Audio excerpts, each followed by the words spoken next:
the final question remains: where do we go from here? If Schacht can explain its own shortcomings, how can we use those explanations to push the boundaries even further? The answers lie ahead, in the work still to be done.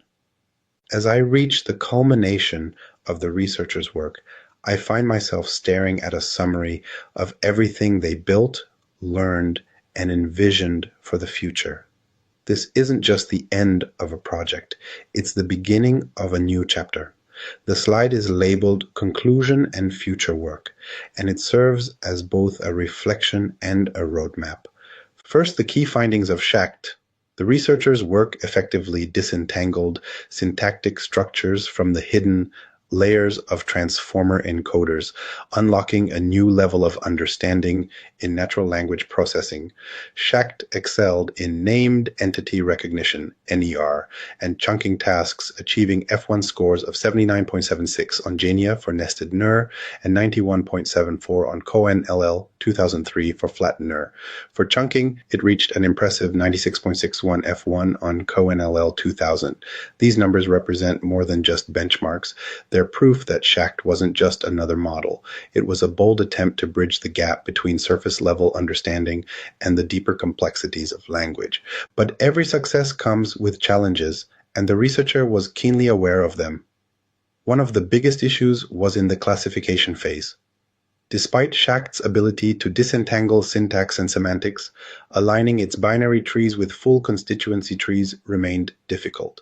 This misalignment sometimes led to misclassifications, particularly in complex or ambiguous spans. The researcher viewed this as an area ripe for improvement in future iterations of the model. Then there's the significance of Schacht in NLP. By representing ground truth spans as clusters in a latent space, Schacht offers a way to analyze syntactic relationships that goes beyond traditional approaches. This isn't just about improving performance metrics. It's about enabling a deeper understanding of how language works. Schacht provides a tool for exploring the intricate web of relationships within text, helping researchers and practitioners alike to uncover patterns that were once hidden. But the slide doesn't just look back, it looks forward. The future research directions outlined by the researcher are ambitious, yet grounded in the work they've already done.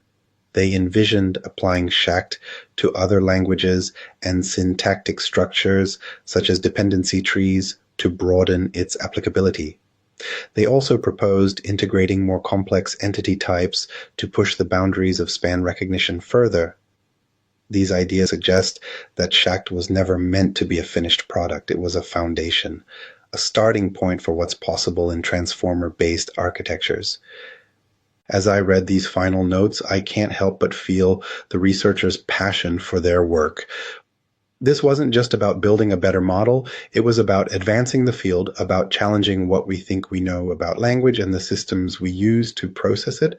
Schacht is more than a technical achievement. It's a testament to what's possible when we dare to push the boundaries, to tackle the hardest problems, and to imagine a future where language models don't just understand, they truly learn. And so, as I close this chapter, I find myself inspired by the researcher's vision. Schacht may have started as one model, but its impact will resonate far beyond its original design.